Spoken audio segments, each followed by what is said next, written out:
আলেম ওলামা, ছাত্র জনতা, দেশের প্রত্যেকটা মানুষকে আমি পরিষ্কার বলি, দেশ বাঁচাতে হলে, ইসলাম বাঁচাতে হলে, মায়ের ইজ্জত বাঁচাতে হলে, বোনের ইজ্জত বাঁচাতে হলে নতুন করে ঐক্যের শপথ নিতে হবে, নতুন করে লড়াইয়ের শপথ নিতে হবে।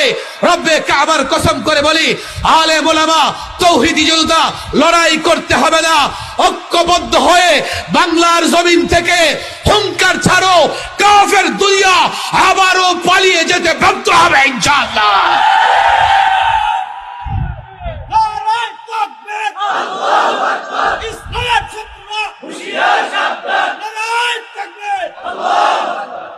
ফরিদপুরের ঘটনা, মধুখালীর ঘটনায় গন্ডগোলের দায়িত্বে মূল যে ব্যক্তি ছিলেন ইউপি চেয়ারম্যান, সে একজন নামদারি মুসলমান, তাকে সহযোগিতা করেছে হিন্দু ধর্মের মেম্বার কিংবা লোকেরা। সবচাইতে আশঙ্কার ব্যাপার হলো এই ঘটনার পরিপ্রেক্ষিতে দেশে সাম্প্রদায়িক দাঙ্গা লাগার একটা বড় ধরনের আশঙ্কা ছিল। বাংলাদেশ সাম্প্রদায়িক সম্প্রীতির দেশ, ইসলাম অসাম্প্রদায়িক ধর্ম। ইসলাম সাম্প্রদায়িক ধর্ম নয়, ইসলাম ব্যক্তি বিশেষের ধর্ম নয়, ইসলাম কোন গোষ্ঠীর ধর্ম নয়। ইসলামের উদারতা, ইসলামের ন্যায়, ইসলামের ইনসাফ, ইসলামের সৌন্দর্য, ইসলামের আদালত ব্যাপক ব্যাপক। গোটা পৃথিবী ইসলাম দিয়ে যতদিন শাসিত হয়েছে, ইসলামের সুফল, সৌন্দর্য, ইনসাফ, ন্যায়, নীতি ধর্ম নির্বিশেষে সকলে ভোগ করেছে।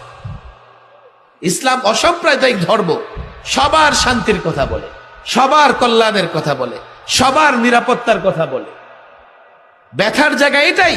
আমি যখন ইসলামের কথা বলি, একদল দাঁড়িয়ে যায়, নাম তাদের মুসলমান, পরিচয় মুসলমানের, তারা তাদের বড় আপত্তি, দেশটা যদি ইসলামের নামে হয় অন্য ধর্মের লোকেরা কোথায় যাবে।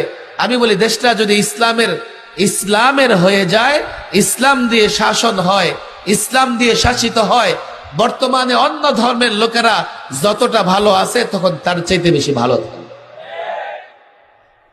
ইসলাম একটা অসাম্প্রদায়িক ধর্ম। আমি ছাত্রদের বলি, মনে রাখো, তোমাদেরকে গালি দেওয়া হয় সাম্প্রদায়িক বলে। আমি বলি, যারা সাম্প্রদায়িক বলে টুপি দাড়িওয়ালাদের গালি দেয়, ওরা সাম্প্রদায়িক, ওরা জঙ্গি, ওরাই সন্ত্রাসী। ইসলাম সাম্প্রদায়িক সম্প্রীতির ধর্ম, ভালো করে বুঝবেন।